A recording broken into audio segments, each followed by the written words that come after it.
Happy Monday, and welcome back to the LordanArts channel. I'm John Lordan. Thank you so much for spending some time with us here today. Case Cracked is the show where we look into a mystery, sometimes a heartbreaking mystery, and what are the critical pieces that help solve that mystery. Today's episode is called Looking for Athena Strand. November 30th, 2022, in Paradise, Texas, Elizabeth Strand was arguing with her 7-year-old stepdaughter, Athena. She had just arrived home from school. The house that Elizabeth and Athena's father, Jacob, had was being renovated, so Athena and her stepsister were sleeping in a converted shed until the work was done. Elizabeth told Athena to sort through the dirty clothes for the laundry and left her to do it while she started making dinner. 20 to 30 minutes later, she hadn't heard from Athena, so she walked out to the back of their home to the shed, but Athena wasn't there. She then searched the house. Nothing. The family home sits on 6 acres, and she set out trying to find her stepdaughter, but Athena was nowhere to be found. Elizabeth called her sister and brother-in-law to check if they had seen Athena. The couple lived on the property that was next to theirs, but they hadn't seen her either. At 6:40 p.m., she called Jacob, who was driving towards San Antonio to meet his father for a hunting trip. Athena and her father were very close. She was a daddy's girl and would tag along with him to Renaissance festivals. One picture showed Athena with a giant axe and shield, looking like a Viking princess. When Jacob heard that no one could find Athena, he told his wife to immediately call 911. He turned around and started driving back to Paradise. Investigators arrived just as Jacob returned home. Once they were filled in on the disappearance, they started searching the surrounding area.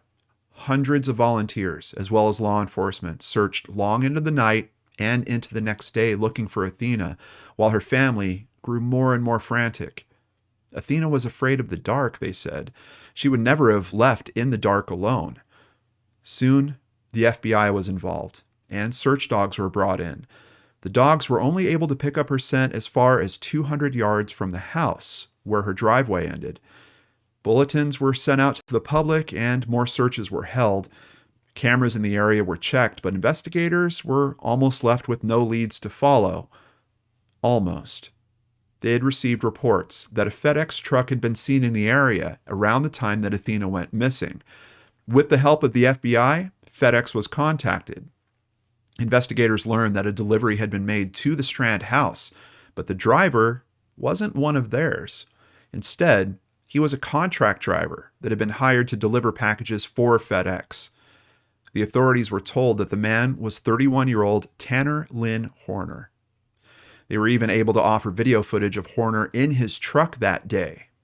When they came to the time frame just before Elizabeth called 911, a chilling scene unfolded in the footage.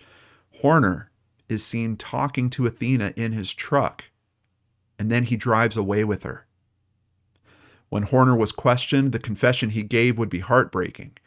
He stated that he pulled up to the Strand home that evening and left a package on their doorstep. When he returned to his truck and began to back up to leave the driveway, he accidentally hit Athena. She wasn't seriously hurt, but was understandably upset. She told the driver that she was going to tell her daddy what had happened. That's when Horner said he panicked. He took Athena from her home to another location where, reportedly, in the back of the van, he took the 7-year-old's life and then left her body 10 miles from her home at the edge of the Trinity River in nearby Boyd, her body being left in the water. On December 2nd, just 2 days after she went missing, Horner led investigators to 2 false locations before finally taking them to the exact spot where Athena was. She had been killed only an hour after she was taken. Horner was arrested and charged with capital murder and aggravated kidnapping. He's being held in Wise County Jail on a $1.5 million bond. He's being kept in isolation to protect his life until trial. Even in prison, inmates accused of crimes against children are frequently met with violence. Horner didn't know the Strand family at all. This was a senseless and cruel crime of opportunity to cover up an accident that perhaps could have cost him his job. But to evade that, he took a little girl's life. How can we protect our children from similar situations? In a day and age where deliveries are happening to our homes, sometimes several times on a daily basis, how can you be aware of all the people and the types of people this is bringing beyond your front yard fence? Athena's mother, Maitland Gandy, is setting out to try to protect children everywhere. She's calling for stricter screening policies so that what she calls monsters wearing delivery uniforms don't show up on our children's doorsteps. At a news conference, Maitland stood in front of cameras next to an easel that displayed the present that was in the package Horner delivered. It was a Barbie gift set for Athena called You Can Be Anything. Quote, I will never be able to do her hair again or hold her while she sleeps. I was robbed of watching her grow up by a man that everyone was supposed to be able to trust to do one simple task, deliver a Christmas package and leave. She was an amazing little girl who loved dancing, singing, and all animals, dogs, cats, horses, lizards, chinchillas. She also loved school and all her friends in the first grade, who are now struggling with her senseless murder. Maitland also said that Athena's custom-made pink casket will be empty at her funeral as she's having her cremated, but the casket will be used to store several of Athena's personal possessions. Her friends and family had a Viking princess-themed funeral in her honor on December 9th, comforting each other and listening to Athena's favorite Disney songs. Maitland says that she's simply not ready to let her daughter go. Quote, I ask everyone to hold your little ones just a little tighter for me. Horner is now sitting in jail as the investigation wraps up. Prosecutors are pushing for the death penalty. Considering the confession and how Tanner led investigators to Athena's body, I feel like we're looking at an easy conviction and think it's safe to consider this a case cracked. I would like to thank WFAA.com, CNN.com, LawEnforcementToday.com, Fox 4 News, Newsweek, People.com, NBC, DFW.com, and CourtTV.com. Of course, the biggest thank you goes to Christy Arnhart for researching and writing up today's case. And here she is to discuss it with us now. So, Christy, obviously, I think the first question on a lot of our minds is how can companies be more careful? Do we know if they ran a background check on this guy? Well, Horner has no known criminal history as far as media sources have been able to find. Okay. Now, a FedEx spokesman stated this. They said that the employees of these service provider companies are subject to criminal history background checks as part of the driver eligibility process. Now, they say the check is handled by an outside company. Yeah, no. Subject to and subjected to are two very different things. And I was actually curious about that when I was looking at the show notes. I went looking and I could only find that same exact phrasing, subject to. That doesn't mean that they necessarily did. But we also got this factor, from what we understand, Horner was a subcontracted driver. He worked for a different company acting as a service provider to FedEx. Does FedEx enforce those policies they have for their own employees? Do they enforce that with the companies that they work with? Well, everyone's keeping quiet on that front. As I'm not surprised by that, really. Of course. I did find out that he worked for a small home-based business out of Dallas, Texas, and they're keeping tight-lipped on his employment history and the process that he went through to get the job. Now, FedEx is also not revealing details about the hiring process or the company that Horner worked for. They're not even telling how many of their drivers are coming from these outside companies. Yeah. Because I thought they were just FedEx drivers. I know, it's weird because I'm used to seeing like, oh, it's a FedEx truck. That must be a FedEx driver. I don't know if they just, do they have extra vehicles and they just subcontract drivers for it? I'm not sure. I don't think I've ever seen a delivery. Like sometimes with Amazon, I'll get a delivery where it's obviously not an Amazon vehicle. But for FedEx, I can't think of a time that I've ever seen that. Of course, with everyone starting to, button their lips on all of their details around this, it sounds like the lawyers are basically getting ready for some issues here. Well, yeah, and with good reason, because Jacob, Athena's father, is suing FedEx and the company that hired Horner. He's asking for a jury trial and $1 million. And I think he'll get it.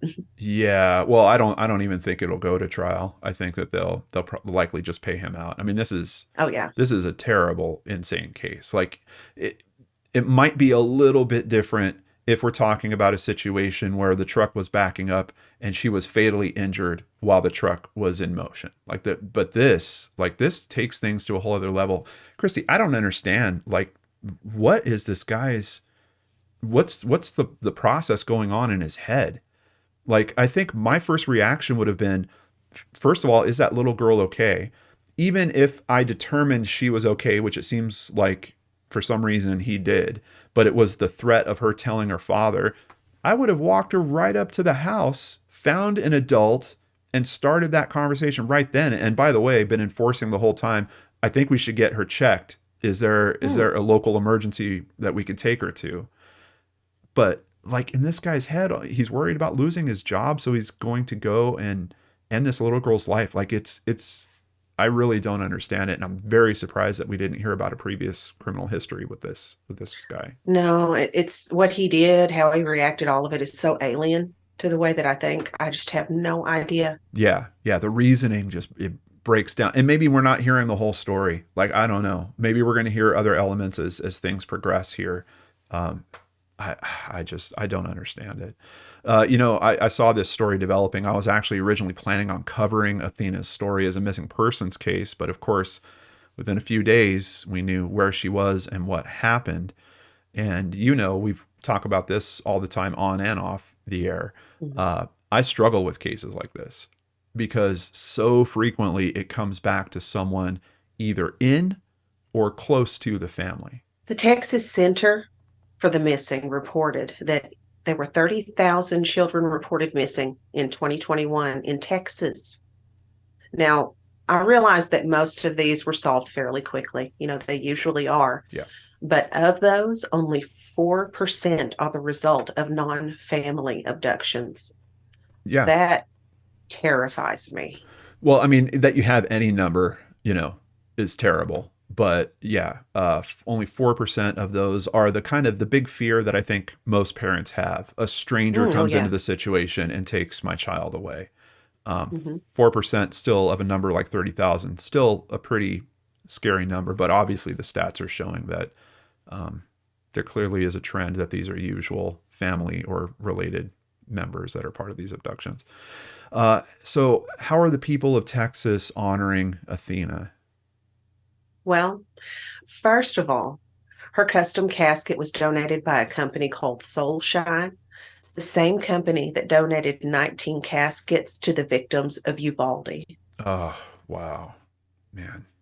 I Now, mean, it's one of the most beautiful caskets I've seen. And honestly, the personalization that they brought to that in terms of meaning to that little girl and her family is amazing.